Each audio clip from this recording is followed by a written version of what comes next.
ఆనాటి ప్రభుత్వం ఒకప్పుడు కొత్తపేట ఫ్రూట్ మార్కెట్ని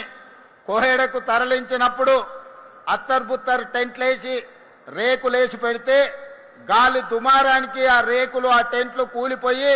వందలాది మంది కూరగాయలు అమ్మే రైతులకందరికీ దెబ్బలు తగిలి కాళ్ళు పోయి చేతులు పోయి కష్టాలు ఎదుర్కొంటుంటే గాలి దుమారంలోనే ఆనాడు పార్లమెంటు సభ్యుడిగా ఆ రైతులకు ఒక మనోధైర్యాన్ని ఇవ్వడానికి ఆ రోజు అక్కడికి వచ్చి అందరినీ కలవడం జరిగింది. ఆ రోజే మల్రెడ్డి రంగారెడ్డి గారు, మల్రెడ్డి రామరెడ్డి గారు వాళ్ళందరితో మాట్లాడి వచ్చేది మన ప్రభుత్వమే, మన ప్రభుత్వంలో ఈ ప్రాంతంలో అంతర్జాతీయ ప్రమాణాలతోని ఇంటిగ్రేటెడ్ ఫ్రూట్ మార్కెట్ కట్టుకుంటాం. ఫ్రూట్సే కాదు, ఫ్లవర్సే కాదు, ఈ ప్రాంతంలో మీకు పోల్ట్రీ కావచ్చు, ఫిష్ కావచ్చు, చికెన్ కావచ్చు, మటన్ కావచ్చు, పాలు కావచ్చు, కూరగాయలు కావచ్చు, ఏమి కావాలన్నా